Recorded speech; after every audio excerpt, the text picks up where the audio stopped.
Je suis Charles Fournier, vice-président de la région Centre-Val de Loire, en charge de la démocratie et des initiatives citoyennes. Une originalité, seule région en France à s'être dotée d'un vice-président en charge de cette question si essentielle.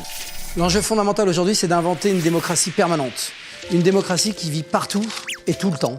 Partout parce qu'il n'y a pas de démocratie sans égalité. Il faut que tous les territoires, tous les citoyens se sentent impliqués dans cette vie démocratique.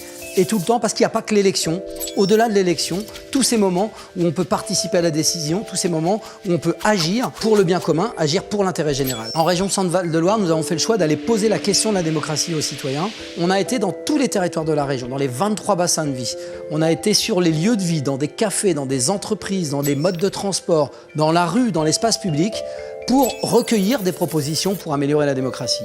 Et puis on a aussi mis en place des formes plus structurées comme les jurys citoyens. On a tiré au sort des citoyens pour construire des propositions concrètes. Puis enfin on a utilisé des formes plus classiques. Les instances de participation qui existent ont été interrogées et mobilisées.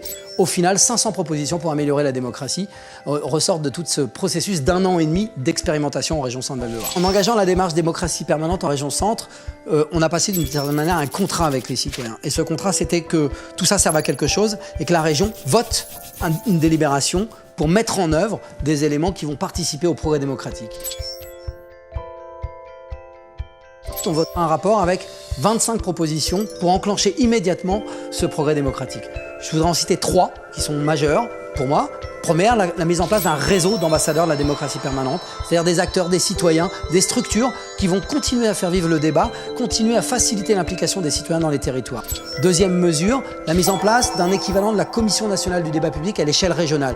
Un outil pour que les collectivités organisent de manière qualitative, éthique et rigoureuse des participations, des débats publics. Puis troisième proposition, un printemps citoyen, une fête de l'engagement, une fête de la démocratie. Évidemment, j'invite tout le monde non seulement à se saisir de cette fête, mais de toutes les opportunités pour qu'ensemble, on améliore la démocratie en région Centre-Val de Loire et au-delà.